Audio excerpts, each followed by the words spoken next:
নমস্কার, আজকে আমরা জিন পরীকে ধরে আনার পরীক্ষিত গুরুমুখী সাধনা বলব। উল্লিখিত কাজটি খুবই কঠিন এবং অত্যন্ত গুরুত্বপূর্ণ সাধনা। এই কাজ সম্পন্ন করার জন্য আমলকারীকে বিশেষভাবে প্রস্তুতি নিতে হবে।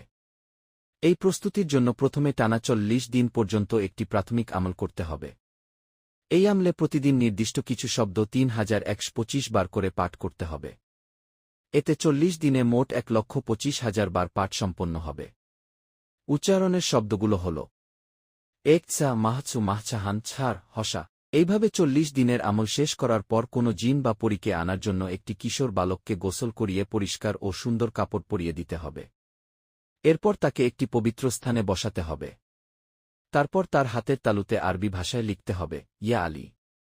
এরপর পূর্বনির্ধারিত শব্দগুলো ৩ বার পাঠ করে বালকের হাতের তালুতে লেখা ইয়া আলী শব্দের উপর কালির প্রলেপ দিতে হবে এবং সেখানে একটি দম করতে হবে। তারপর আমলকারী দুবার ইয়া কারিম শব্দটি উচ্চারণ করে বালকের দুচোখে দুটি দম করবে। এরপর বালককে জিজ্ঞেস করতে হবে সে হাতের তালুর কালির মধ্যে কিছু দেখতে পাচ্ছে কিনা। যদি সে কালির মধ্যে সবুজ পোশাক পরা কাউকে দেখতে পায়, তাহলে আমলকারী তাকে নির্দেশ দেবে যে নির্দিষ্ট জিন বা পরীকে এই মুহূর্তে পাকড়াও করে নিয়ে আসতে। বলা হয় সে নির্দেশ অনুযায়ী অল্প সময়ের মধ্যেই জিন বা পরীকে নিয়ে হাজির হবে।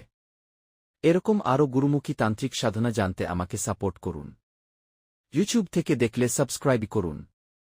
ফেসবুক ও ইনস্টাগ্রাম থেকে দেখলে ফলো করুন। চ্যানেল নেম সুভাষ তন্ত্র ইউনিভার্স এবং লাইক কমেন্ট শেয়ার তো করতে ভুলবেন না।